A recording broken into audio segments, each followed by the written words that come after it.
नमस्कार दोस्तों, मैं आलोक चौबे गुरुकुल एकेडमी के ऑनलाइन प्लेटफॉर्म पर आप सभी का स्वागत करता हूं। आज हम लोग गुरुकुल जीएस सीरीज 4 पे बात करेंगे। 4 पे बात करने से पहले पीटी का एग्ज़ाम आशा है कि आप लोगों को अच्छा गया होगा। पेपर पिछले साल से स्टैंडर्ड में और लेवल में, क्वेश्चन में, सब में अच्छे लेवल का था। इसलिए आप लोग परेशान ना होना कि अगर आपके क्वेश्चन 70 के आसपास हों, जितने भी 65 प्लस होंगे ना क्वेश्चन जैसे सही है, वो किसी भी एग्ज़ाम में बैठने के लिए क्वालिफाई हो जाएंगे। इसलिए परेशान ना होना, क्योंकि लेवल बहुत अच्छा था। भीड़ से कभी कंपेयर मत करना कि 37 लाख की या कितनी भी भीड़ थी। हर समय कंपटीशन उतने ही लड़कों में होता है जितने में अगर 6 लाख लड़के एग्ज़ाम दें तब भी, या 20 लाख दें या 37 लाख दें, लगभग उतने में एग्ज़ाम कंपटीशन होता है। इसलिए आप लोग जितने भी 70 के आसपास नंबर हैं वो सभी अच्छे नंबर हैं, परेशान मत होना।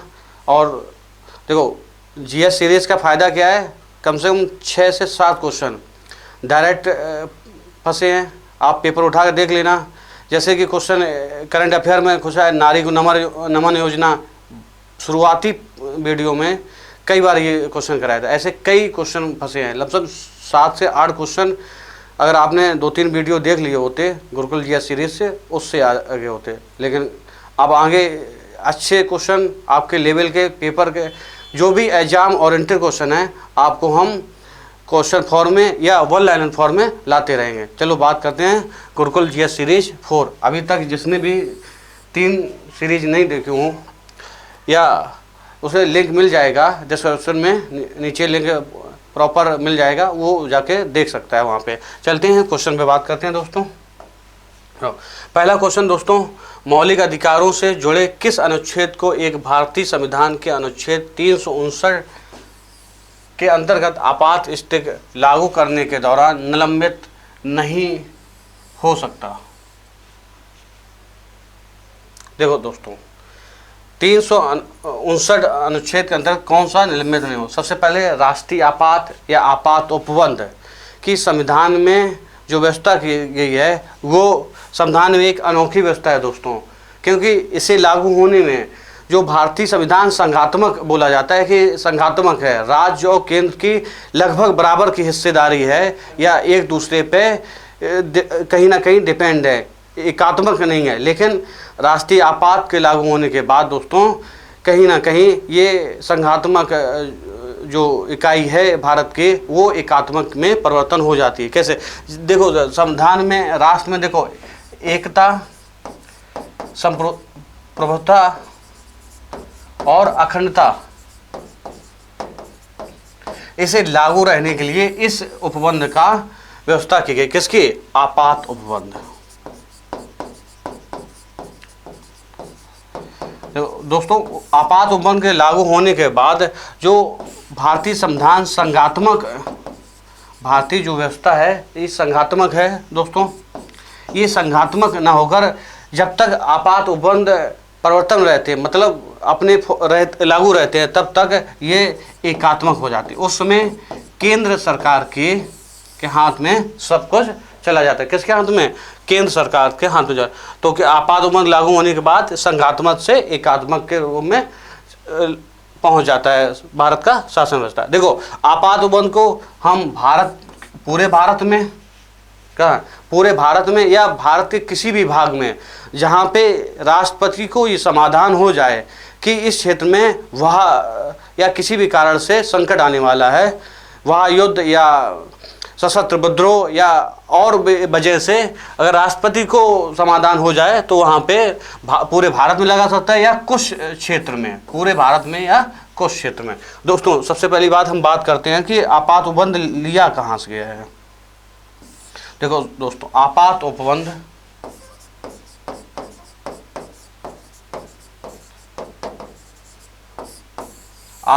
दोस्तों जर्मनी से प्रेरित है। कहाँ से दोस्तों? जर्मनी से प्रेरित है। और भारतीय संविधान के किस भाग में इसका वर्णन दिया गया है? दोस्तों, जितने भी पॉइंट बता रहे हैं हम आपको, बहुत ही इंपॉर्टेंट है, क्योंकि ये क्वेश्चन में ऐसे जस के तस पूछे जाएंगे आपको। आपात उपबंध किस देश से लिया गया है या किस देश से स्रोत इसका है? किससे है? जर्मनी से प्रेरित है। और इसका किस भाग में पूछा जाए, भारतीय संविधान के किस भाग में इसका वर्णन दिया गया है, तो भाग 18 में। ठीक, और कौन से अनुच्छेदों के बीच, तो अनुच्छेद बात की जाए तो अनुच्छेद 352 से शुरू होकर 360 तक इसका वर्णन दिया गया है। कहाँ से कहाँ तक दोस्तों, देखो आपात उद्यम जर्मनी से प्रेरित है दोस्तों, और भाग 18 में वर्णन दिया गया है इसका, और कहाँ से कहाँ तक, अनुच्छेद 352 से 360 तक दोस्तों।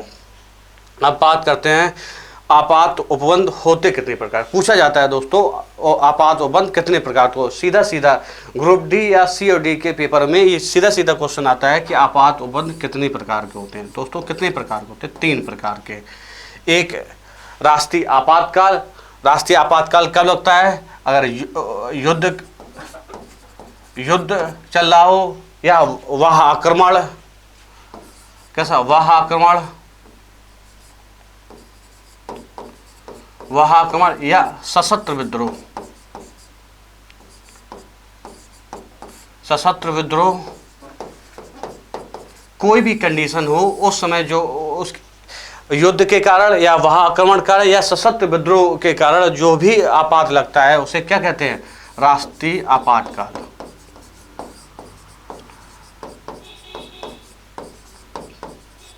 पूछा जाता है राष्ट्रीय आपातकाल किस अनुच्छेद के तहत लगाया जाता है, तो अनुच्छेद 352। किस अनुच्छेद के है दोस्तों, 352 अनुच्छेद है। बात की जाए देखो 3 कारण, क्या कह रहा है, युद्ध हो या वह आक्रमण हो या सशस्त्र विद्रोह हो। जब भी राष्ट्रपति को लिखित सूचना देगा मंत्रिमंडल लिखित सूचना देगा, देखो 1975 में जब तीसरी बार राष्ट्रीय आपातकाल इंदिरा गांधी जी ने लगाया था, तब तक सिर्फ प्रधानमंत्री के कहने पर राष्ट्रपति आपातकाल को लागू कर सकता था, लेकिन उस समय मिसयूज किया गया, इसलिए 42वें संविधान संशोधन के अंतर्गत ये नहीं 42वें दोस्तों 44वें संशोधन के अंतर्गत ये सुनिश्चित किया गया दोस्तों कि जब तक मंत्रिपरिषद लिखित राष्ट्रपति को नहीं देती है, तब तक राष्ट्रपति राष्ट्रीय आपातकाल की उद्घोषणा नहीं कर सकता दोस्तों। एक और चेंजमेंट किया गया था, देखो तब तक आपसे पूछ लिया जाए 1975 में 26 जून 1975 में दोस्तों जो राष्ट्रीय आपातकाल लगा था किस कारण से लगा था, वजह पूछी जाती है। आपसे पूछ लिया जाए 3 क्वेश्चन आप बताइए हमें दोस्तों। प्रथम, अब तक भारत में कितने राष्ट्रीय आपातकाल क्वेश्चन पूछा गया है दोस्तों, तो 3 बार राष्ट्रीय आपातकाल लग चुके हैं। अब ये भी क्वेश्चन पूछा जाता है कि दोस्तों कि आर्थिक आधार पर कितनी बार लग चुका है, तो अभी तक आर्थिक आधार पर आपातकाल भारत में नहीं लगा है। तो प्रथम राष्ट्रीय आपातकाल कब लगा दोस्तों, दूसरा राष्ट्रीय आपातकाल कब लगा, और तीसरा कब लगा, इंपॉर्टेंट है दोस्तों, नोट कर लेना। देखो प्रथम राष्ट्रीय आपातकाल कब लगा, कौन से प्रधानमंत्री उस समय शासन थे, और राष्ट्रपति शासन में किसने इसे उद्घोषणा की कि आपातकाल लागू होता है। 3 चीजें हैं, किस कारण से लगा, देखो किस कारण से लिख लीजिए, कारण क्या था, वजह क्या बताई गई, या प्रधानमंत्री उस समय कौन था, या दोस्तों राष्ट्रपति, तत्कालीन राष्ट्रपति, और कब लगाया गया। देखो 3 बार लगाया गया दोस्तों। पहली बार प्रधानमंत्री जवाहरलाल नेहरू जी थे, कब थे, नेहरू जी। राष्ट्रपति उस समय कौन थे, डॉक्टर सर्वपल्ली राधाकृष्णन। और कब लगाया गया, ये लगाया गया दोस्तों 26 अक्टूबर 1962 को। कब लगाया गया, 26 अक्टूबर।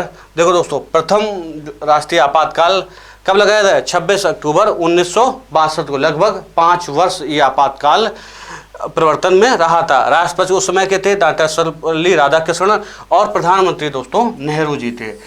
कारण क्या था, कारण था चीन का आक्रमण। तो क्या हुआ, युद्ध और चीन के वह आक्रमण की वजह से लगा, वह आक्रमण की वजह। अगर अच्छा पेपर बनाएगा दोस्तों एग्जामिनर तो पूछ लेगा कि प्रथम राष्ट्रीय आपातकाल की वजह क्या थी, तो वह आक्रमण, क्या हुआ आक्रमण, चीन ने भारत पर आक्रमण करे। उस समय युद्ध हुआ था चीन और भारत का। प्रधानमंत्री नेहरू जी थे, राष्ट्रपति डॉक्टर सर्वपल्ली राधाकृष्णन, और कब लगा 26 अक्टूबर 1962। एक भी पॉइंट ऐसा नहीं बता रहे दोस्तों जो आपके पेपर में आया ना हो या आने वाला ना हो।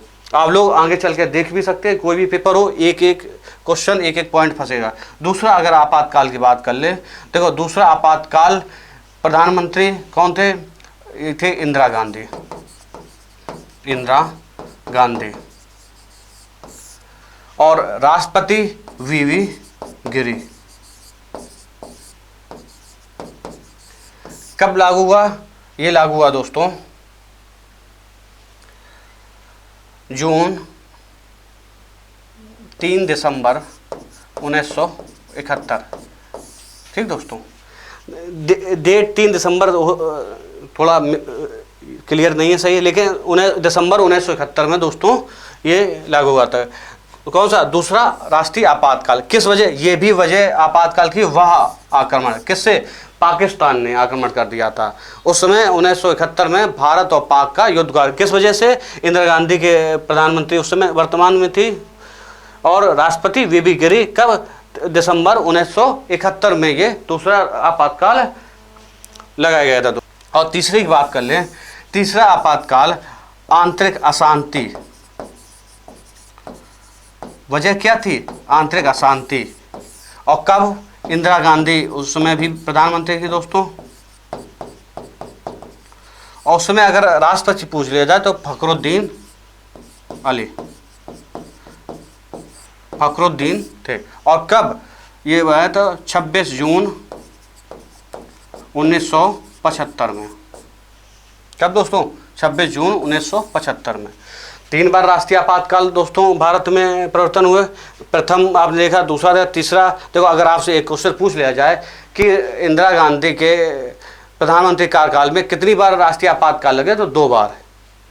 ठीक दोस्तों, ये भी क्वेश्चन बन सकता है। तीसरा बार जो आंतरिक अशांति कारण लगाया गया था, उस समय इंदिरा गांधी थी प्रधानमंत्री और राष्ट्रपति फखरुद्दीन अली थे। और कब, 26 जून 1975 को। एक क्वेश्चन दोस्तों यहाँ से बनता है कि भैया आपने बताया कि वह युद्ध, वह आक्रमण और सशस्त्र विद्रोह से ही राष्ट्रीय आपातकाल लगाया जा सकता है, लेकिन इस समय आप बता रहे हैं कि आंतरिक अशांति कारण लगाया गया। लेकिन दोस्तों मूल संविधान में सशस्त्र विद्रोह शब्द नहीं था, तब क्या था, आंतरिक अशांति था। उस समय दोस्तों इन्होंने इस आंतरिक अशांति शब्द का मिसयूज करके और बिना मंत्रिपरिषद को बताएं राष्ट्रीय आपातकाल की जब राष्ट्रपति ने उद्घोषणा कर दी, उसके बाद ही मंत्रिपरिषद को बताया गया कि आपातकाल लागू हो चुका है। इसलिए 44वें संविधान संशोधन में, कौन से 44वें, 1978 में जो दोस्तों हुआ, इसके अंतर्गत 2 प्रावधान किए गए कि एक आंतरिक अशांति की जगह सशस्त्र विद्रोह कर दिया गया। ठीक, अब 3 शब्द क्या हो गया, युद्ध, आक्रमण और सशस्त्र विद्रोह। लेकिन मूल संविधान की बात करें तो आंतरिक अशांति का दोस्तों। अगर बात की जाए कि तब प्रधानमंत्री डायरेक्ट कैसे बोल सकता था, बिना लिखित भी राष्ट्रपति आपातकाल लग सकता, लेकिन तब से 44वें संशोधन के बाद ये निश्चित किया गया कि जब तक मंत्रिपरिषद लिखित राष्ट्रपति को नहीं देगा तो तब तक राष्ट्रपति आपातकाल की घोषणा नहीं कर सकता। लेकिन अगर आपातकाल को वापस लेना हो तब राष्ट्रपति को किसी भी लिखित मंत्रिपरिषद सलाह की जरूरत नहीं पड़ती है, वो कभी भी अपने स्वविवेक से ये राष्ट्रीय आपातकाल को वापस ले सकता है दोस्तों। ठीक है, और सबसे पहले इसमें राष्ट्रीय आपातकाल के जो राष्ट्रपति घोषणा करता है विभिन्न आधारों पर, उसकी भी एक 38वां संविधान संशोधन इंदिरा गांधी जी ने किया था। कौन सा 38वां, कब किया था, 1975 में किया था दोस्तों। इसके जरिए राष्ट्रपति को ये शक्ति दी गई तो वो विभिन्न आधार पर राष्ट्रीय आपातकाल की घोषणा कर सकता है। कब, किस संविधान संशोधन में, 38वां, कब, 1975 में दोस्तों। बहुत इंपॉर्टेंट डाटा है दोस्तों, क्लियर कर लेना, ये नोट कर लेना।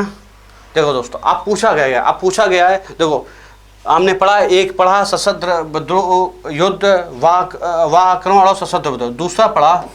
दूसरा दोस्तों देखते हैं, दूसरा, अगर राज्यों में राष्ट्रपति को लगता है कि संवैधानिक व्यवस्थाएं खत्म हो गई हैं, जो संविधान के हिसाब से नहीं चल रहा है, तो उसमें राष्ट्रपति शासन लगता है। क्या होता है? राष्ट्रपति शासन।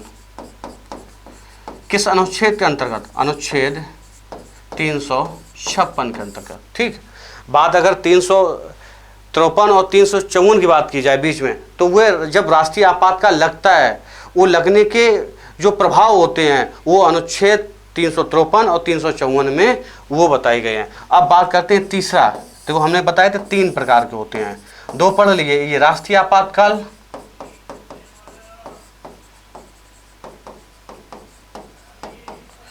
दूसरा राष्ट्रपति शासन, और तीसरा आर्थिक आधार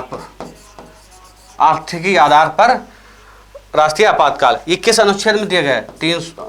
360 में। देखो अभी तक तीसरे जो आपात उपबंध का है उसका यूज भारत में अभी तक नहीं किया गया है। पूछा जाए राष्ट्रीय आपातकाल तो 3 बार, आर्थिक आधार पर तो 0 बार, और राज्यों पर राष्ट्रपति शासन तो अनगिनत बार है। वो कभी भी अदर जब लेके आएंगे क्वेश्चन तब उसके बारे में बात करेंगे, लेकिन अभी जो जरूरत है तो किस अनुच्छेद में? 356 में। अब देखो दोस्तों पूछा क्या गया दोस्तों, अब पूछा गया दोस्तों कि 359 के तहत राष्ट्रीय आपातकाल कौन सा अनुच्छेद निलंबित नहीं होगा। तो दोस्तों 359 के पहले एक आता है 358 अनुच्छेद। आपने पढ़ा होगा जब 358 के अंदर राष्ट्रीय आपातकाल लागू होता है तब एक अनुच्छेद स्वतः ही निलंबित होता है, उसे राष्ट्रपति को संज्ञान में लेने की जरूरत नहीं पड़ती है। ठीक ना, उसके लिए कुछ निकाला जाता है। कौन? अनुच्छेद 19 स्वतः ही निलंबित हो जाता है अपने आप। अब कब निलंबित स्वतः होता है? जब राष्ट्रीय आपातकाल युद्ध और वाह आक्रमण हो। क्या हो दोस्तों?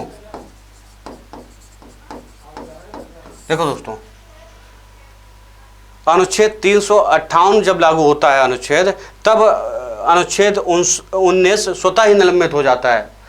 और कब? जब युद्ध कारण क्या हो और वह आक्रमण हो, ना कि अगर सशस्त्र विद्रोह होगा, सशस्त्र विद्रोह, तब अनुच्छेद 19 स्वतः निलंबित नहीं होता है। दोस्तों याद रखना, यहाँ बड़ा कन्फ्यूजन है कि अगर 358 अनुच्छेद के तहत जब राष्ट्रीय आपातकाल लगता है तब युद्ध और वह आक्रमण अगर वजह है राष्ट्रीय आपातकाल लगने की, तब अनुच्छेद 19 स्वतः निलंबित हो जाता है। लेकिन अगर वजह सशस्त्र विद्रोह हो, उस कंडीशन में अनुच्छेद 19 निलंबित नहीं होता है।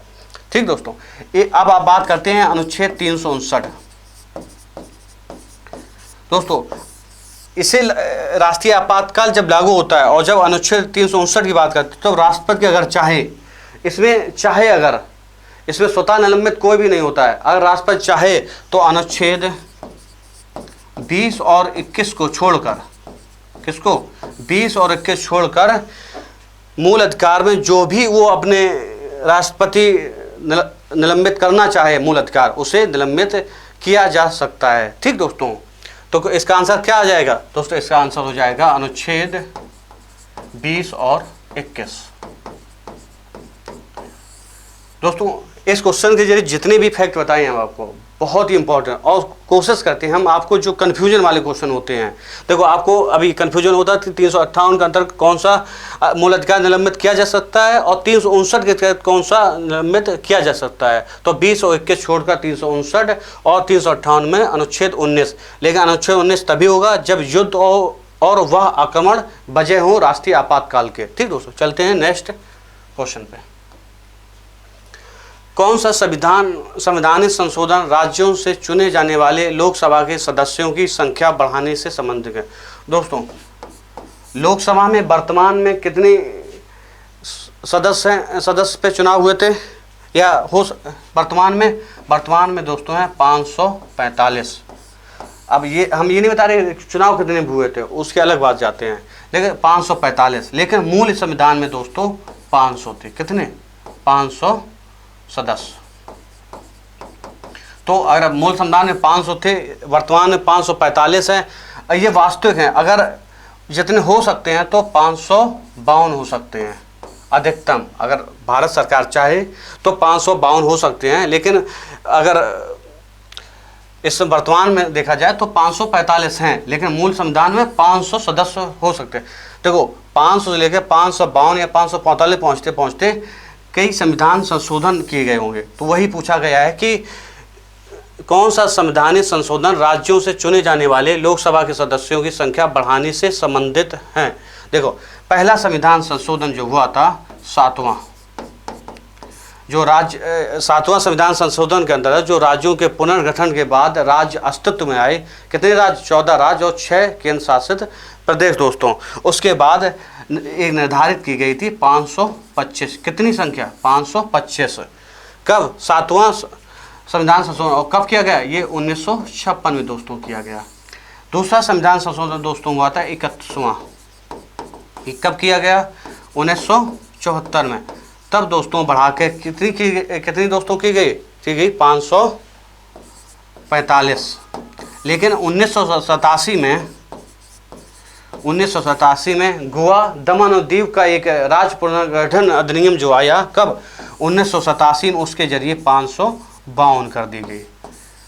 ठीक, तो अधिकतम संख्या कितनी हो सकती है, अगर पूछे कहीं, अगर देखो लोकसभा की संख्या पूछी जाए तो 545 भी आंसर हो सकती है, लेकिन अधिकतम पूछी जाए तो 552 हो सकती है। ठीक, 552 में अगर राज्यों की बात की जाए तो कितने राज्यों से 530 सदस्य चुने जा सकते हैं, और केंद्र शासित राज्य से 20, और 2 जो हैं एंग्लो इंडियन से। ठीक दोस्तों, लेकिन अभी हाल ही में 104वां संविधान संशोधन हुआ, जिसमें भारत सरकार ने लोकसभा में जो 2 एंग्लो इंडियन नियुक्त किए जाते थे राष्ट्रपति द्वारा, उस 104वां संविधान संशोधन के जरिए उस 2 एंग्लो इंडियन की जो संख्या थी उसे हटा दिया गया। अब एंग्लो इंडियन को नियुक्त नहीं किया जा सकता है, जो वर्तमान में स्थिति है। कौन से संविधान संशोधन, 104 संविधान संशोधन। ठीक दोस्तों, लेकिन जो मूल थे 530 लेकिन अगर बात की जाए 545 हिसाब से, वर्तमान में 530 पे चुनाव होते हैं, किससे, राज्यों में, राज्य से चुने जाते हैं। ठीक, और 13 सदस्य जो हैं, 13 सदस्य केंद्र शासित प्रदेश से।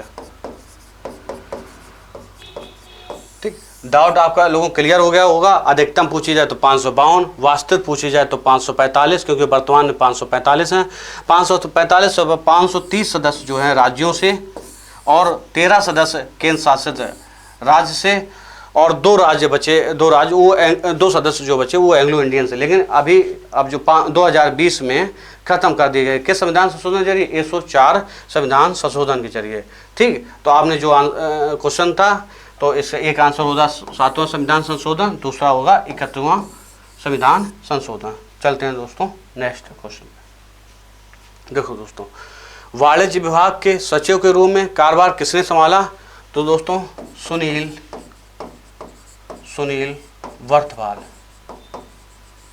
वर्थवाल।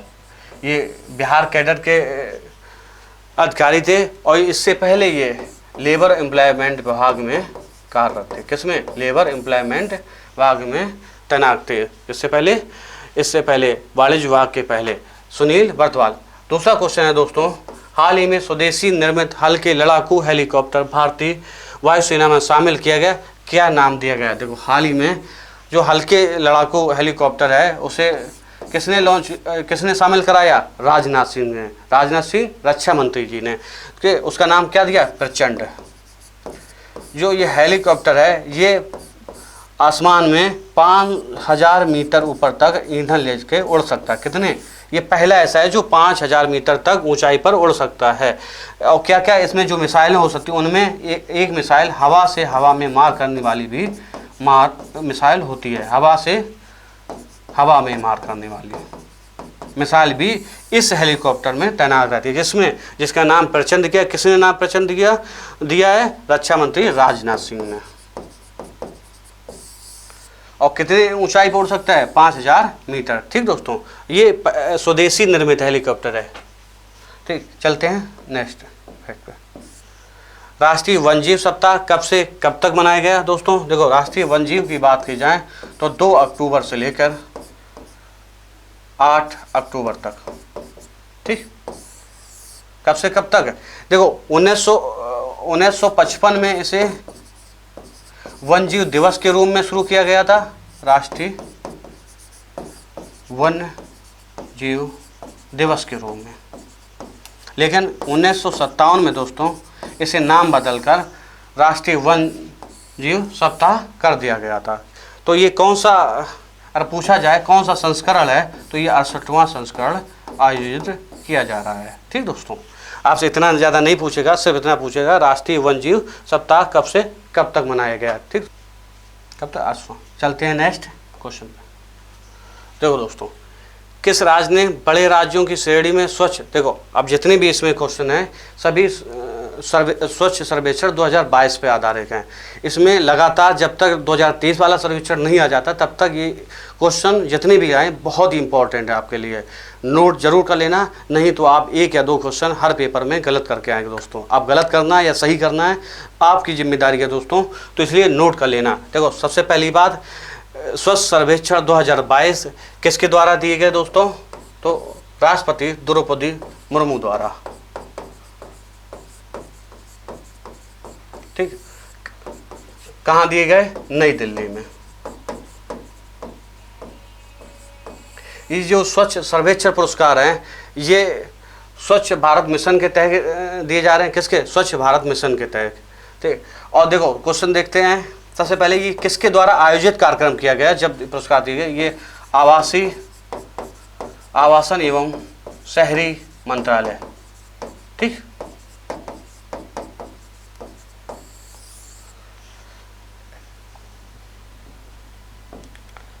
देखो इसमें जितने भी क्वेश्चन हैं बहुत इंपॉर्टेंट। पहला क्वेश्चन है, किस राज्य ने बड़े राज्य की श्रेणी में स्वच्छ सर्वेक्षण ग्रामीण 2022 का पहला पुरस्कार जीता?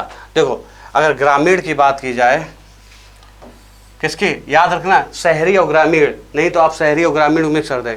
शहरी में अलग आंसर होगा और ग्रामीण में। ये पूछा किसका पूछा गया है? ग्रामीण का। तो कौन से राज्य हैं? देखो तेलंगाना पहले नंबर पे, हरियाणा दूसरे नंबर पे दोस्तों, और तीसरे नंबर पे है तमिलनाडु। क्या पूछा गया क्वेश्चन में? पूछा गया किस राज्य में बड़े राज्यों की श्रेणी में स्वच्छ सर्वेक्षण ग्रामीण का पहला पुरस्कार की बात की जाए तो तेलंगाना ने जीता, दूसरे की बात की जाए तो हरियाणा ने, और तीसरे की पूछा जाए तो तमिलनाडु में। ये ग्रामीण में स्वच्छ सर्वेक्षण ग्रामीण में बड़े राज्यों में।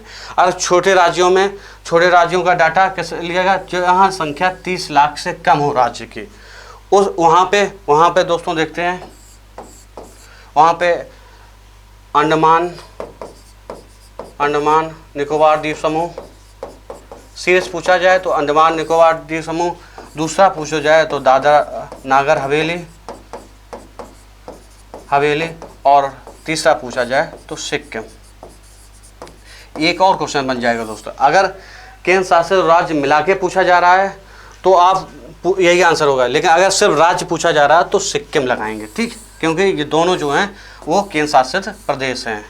अगर दोनों पूछे जा रहे हैं तो अंडमान निकोबार, फिर दादरा नागर हवेली, और तीसरा राज्य सिक्किम है। ठीक दोस्तों, और तीसरा क्वेश्चन जो दोस्तों है, स्वच्छ सर्वेक्षण पुरस्कार 2022 में सबसे स्वच्छ शहर का अवार्ड किसने जीता? पहली बहुत इंपॉर्टेंट है दोस्तों, लगातार 6वीं बार इंदौर शहर ने जीता। किसने जीता? इंदौर ने। इंदौर शहर कहाँ पड़ता है? एमपी में। लगातार 6वीं बार क्वेश्चन बन सकता है कि लगातार 6वीं बार किस शहर ने सबसे स्वच्छ शहर का अवार्ड किसने जीता? तो इंदौर शहर ने, मध्य प्रदेश सरकार में जो पड़ता है। ठीक, दूसरा सूरत, और तीसरा नवी मुंबई। तो दोस्तों 3 इसलिए बता दे रहे हैं कि आपसे कभी क्रम लगाने को कह सकता है, निम्नलिखित से क्रम से व्यवस्थित कीजिए सबसे स्वच्छ शहरों के। तो लगभग 3 आपको याद होने चाहिए। तो पहला कौन है? इंदौर, दूसरा सूरत, तीसरा नवी मुंबई। अब बात करते हैं अगले क्वेश्चन की दोस्तों। 100 से अधिक शहरी स्थानीय निकायों की श्रेणी में सबसे स्वच्छ राज्य बना। देखो शहरी स्थानीय निकायों श्रेणी में सबसे स्वच्छ राज्य बना। और बात करते हैं 100 से कम शहरी स्थानीय निकायों श्रेणी में सबसे स्वच्छ राज्य। देखो ये इसका आंसर हो जाएगा मध्य प्रदेश, और इसका हो जाएगा 100 से कम शहरी। देखो इसमें लिखा है 100 से अधिक शहरी निकायों में मध्य प्रदेश बना और 100 से कम वाले में त्रिपुरा, उसके बाद झारखंड और झारखंड के बाद उत्तराखंड है। ठीक दोस्तों, और अगला क्वेश्चन है सफाई मित्र स्वच्छता श्रेणी में सर्वोत्तम शहर का पुरस्कार किसे मिला? ये मिला है दोस्तों आंध्र प्रदेश के कौन सा मंदिर है दोस्तों? देखो दोस्तों, सफाई मित्र सुरक्षा की योजना में श्रेणी में सर्वोत्तम शहर का पुरस्कार किसे मिला? ये आंध्र प्रदेश में ये मिला आंध्र प्रदेश तिरुपति शहर को। ठीक दोस्तों, अब आखिरी क्वेश्चन इसमें 1 लाख से अधिक आबादी वाले शहरों में सर्वश्रेष्ठ गंगा शहर का पुरस्कार। पिछली बार की बात की जाए जो वाराणसी को मिला था, लेकिन दोस्तों इस बार हरिद्वार उत्तराखंड को मिला। किसे मिला? हरिद्वार कहाँ है? उत्तराखंड को। दोस्तों जितने भी इम्पोर्टेंट क्वेश्चन बन सकते थे स्वच्छ सर्वेक्षण 2022 में सभी इम्पोर्टेंट क्वेश्चन आपके सामने बता दिए हैं। इससे एक भी बाहर नहीं जाएगा, लेकिन अगर ये नहीं पढ़े तो आपका एक क्वेश्चन हर संभव गलत होने के चांस रहेंगे। ठीक दोस्तों, अब आगे नोबेल पुरस्कार 2022 के जितने भी क्वेश्चन बन सकते थे 6 क्षेत्रों में नोबेल पुरस्कार दिया जाता है। सबसे पहली बार 1901 में अल्फ्रेड नोबेल के नाम से शुरू किया गया था, लेकिन अर्थशास्त्र पुरस्कार जो दोस्तों हैं वो 1969 में चालू किया गया था। सबसे पहले 5 क्षेत्रों में दिए जाते थे, लेकिन 1969 के बाद 6 क्षेत्र हो गए दोस्तों। तो पहला देखो क्वेश्चन देखते हैं दोस्तों, हाल ही में किस देश के स्वाति पावो को शिक्षा के लिए 2022 का नोबेल पुरस्कार दिया गया? तो किस क्षेत्र के लिए दिया गया दोस्तों? इन्हें दिया गया है विलुप्त प्रजातियों के जीनोम अनुसंधान के लिए। पूछा जाता है कि किस क्षेत्र के लिए दिया जाए, तो क्या बताएंगे? विलुप्त प्रजातियों के जीनोम अनुसंधान के लिए। तो किसे दिया गया? स्वाति पावो को। ये कहाँ के थे दोस्तों? ये थे दोस्तों स्वीडन के अनुवांशिकविद थे। और दूसरा देखो दिया गया एलन एस्पेक्ट और कॉमा लगाए जॉन एफ कार्लोज और एंटन जेलिंगर को किस क्षेत्र में योगदान के लिए 2022 का नोबेल पुरस्कार सम्मानित किया गया? किसे? भौतिकी के लिए। किसके लिए दोस्तों? भौतिकी के लिए दिया गया है। और बात करें एलन एस्पेक्ट की, तो ये फ्रांस के वैज्ञानिक हैं दोस्तों। कहाँ के दोस्तों? फ्रांस के। और जॉन एफ कॉलोज की बात करें तो यूएसए के हैं। और अगर एंटन जेलिंगर की बात की जाए तो ये ऑस्ट्रिया के हैं। ठीक दोस्तों, अब तीसरा देखते हैं बेन एस बर्नांके, डगलस डायमंड और फिलिप एच डेविग को 2022 का अर्थशास्त्र नोबेल पुरस्कार किसके लिए दिया गया? इन्हें दिया गया बैंकों को और क्रिप्टो बैंकों और आर्थिक संकट के ऊपर उन्होंने शोध किया। किसने? तीनों लोगों ने संयुक्त रूप से बैंकों और आर्थिक संकट के ऊपर उन्होंने जो शोध किया था उसके लिए था।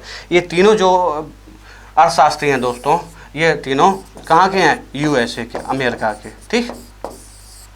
और सबसे पहली बार अगर भारत की बात की जाए तो भारत में किसे सबसे पहली बार नोबेल पुरस्कार से नवाजा गया? तो अमर्त्य सेन को दिया गया 1998 में, और वेलफेयर इकोनॉमी के लिए दिया गया। ठीक, उन्होंने वेलफेयर इकोनॉमी में काम अच्छा किया था, इसलिए 1998 में अमर्त्य सेन को दिया गया। चलते हैं नेक्स्ट क्वेश्चन में। 2022 का शांति का नोबेल पुरस्कार देखो विषय दिया गया है युद्ध अपराधों, मानवाधिकारों के हनन और सत्ता के दुरुपयोग दस्तावेजी करने के लिए दिया गया। किसके लिए दिया गया? युद्ध अपराधों, मानवाधिकारों के हनन और सत्ता के दुरुपयोग का दस्तावेजीकरण करने के लिए दिया गया। संयुक्त रूप से किसे किसे दिया गया? एक एलिस ब्यालियास्की को दिया गया। ये कहाँ के हैं? ये बेलारूस के मानवाधिकार के कार्यकर्ता थे। कहाँ के? बेलारूस के। दूसरा देखो ये मेमोरियल रूस की संगठन है। कहाँ के? मानवाधिकार से संबंधित संगठन है। कहाँ का? रूस से, इसे दिया गया।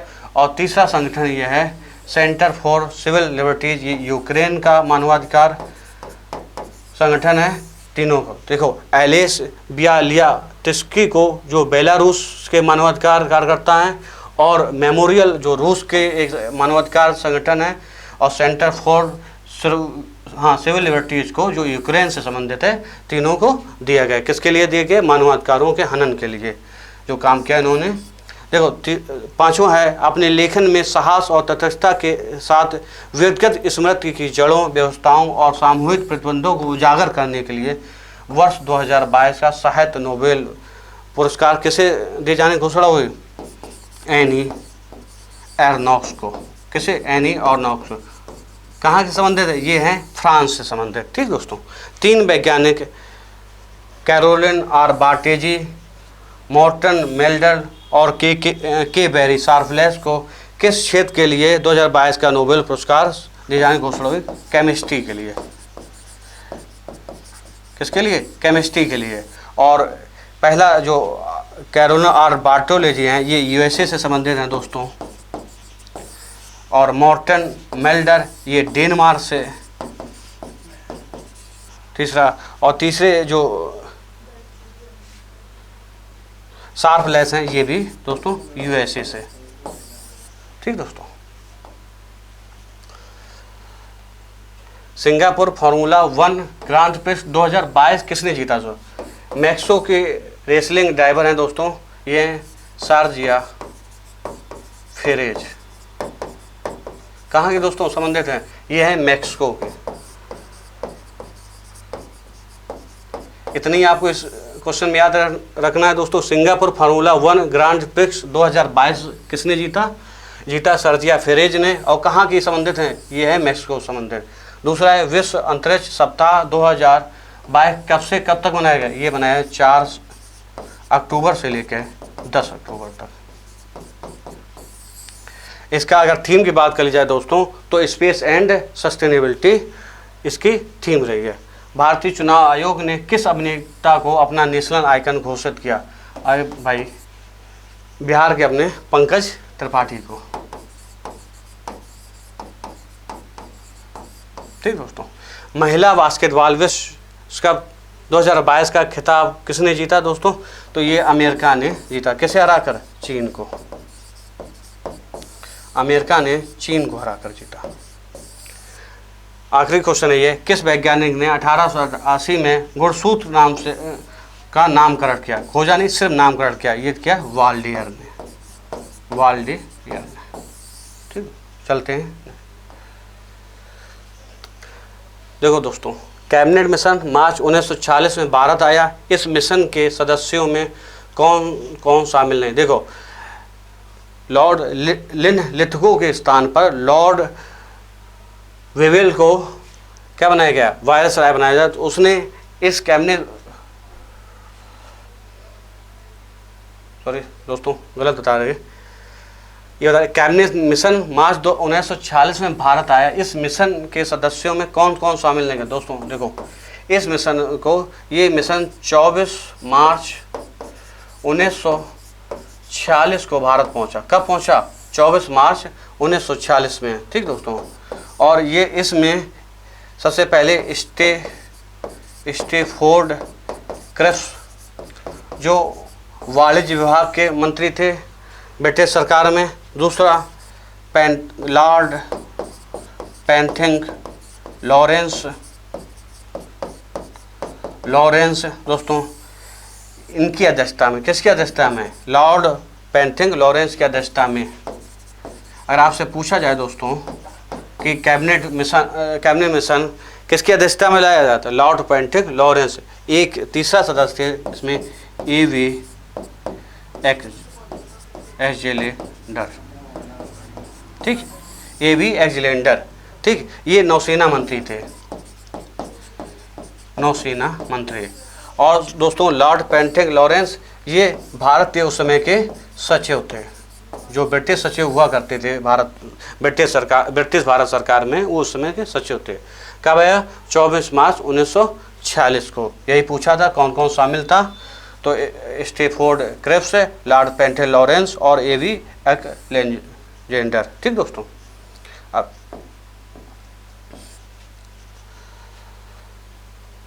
नौसेना विद्रोह आज़ाद हिंद। देखो, नौसेना विद्रोह कब हुई थी दोस्तों? 1946 में। अगर आज़ाद हिंद फौज की बात की जाए तो आज़ाद हिंद फौज ये 5 से 11 नवंबर 1945 को, देखो आज़ाद हिंद फौज मुकदमा किसके ऊपर ले गया? कर्नल ढिल्लो, कर्नल सहगल और शाहजहां खां के ऊपर। और किसने? भूला भाई देसाई के अध्यक्षता में वकीलों ने, इसमें जवाहरलाल नेहरू और आदि आसफ अली, कई लोग इसमें शामिल थे। किसमें? इनके बचाव पक्ष के वकीलों में। ठीक दोस्तों, बेबेल योजना को भी 1945 में लाया गया दोस्तों। और इसमें शिमला सम्मेलन भी लगभग जुलाई से लेकर 14 जून से लेकर और जुलाई तक इसका सम्मेलन कहाँ हुआ? शिमला में। ठीक दोस्तों, a nation in the making नामक पुस्तक के लेखक कौन से हैं दोस्तों? जसवंत सिंह।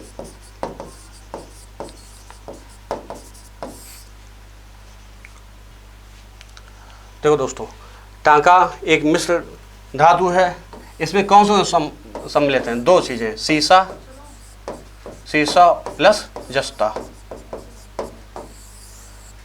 कौन से अनुच्छेद राष्ट्रीय महत्व के स्मारकों, स्थानों और वस्तुओं को संरक्षण से संबंधित है दोस्तों? ये नीति निर्देशक तत्व के अंतर्गत आते हैं। और किस अनुच्छेद में? अनुच्छेद 49 में। ठीक, कौन सा अनुच्छेद पर्यावरण से संरक्षण व संवर्धन तथा वन्य जीवों की रक्षा करता है? कौन सा अनुच्छेद? ये भी नीति निर्देशक तत्व के अंतर्गत आता है और ये 48 का के अंतर्गत इसका वर्णन दिया गया है। ठीक, भाग 4 में। अब ठीक दोस्तों, आज का इतनी रखते हैं आज के क्वेश्चन में। जो बीच में इसके और भी अच्छे क्वेश्चन लाएंगे अगली सीरीज में। तब तक के लिए पढ़ते रहिए। नमस्कार दोस्तों।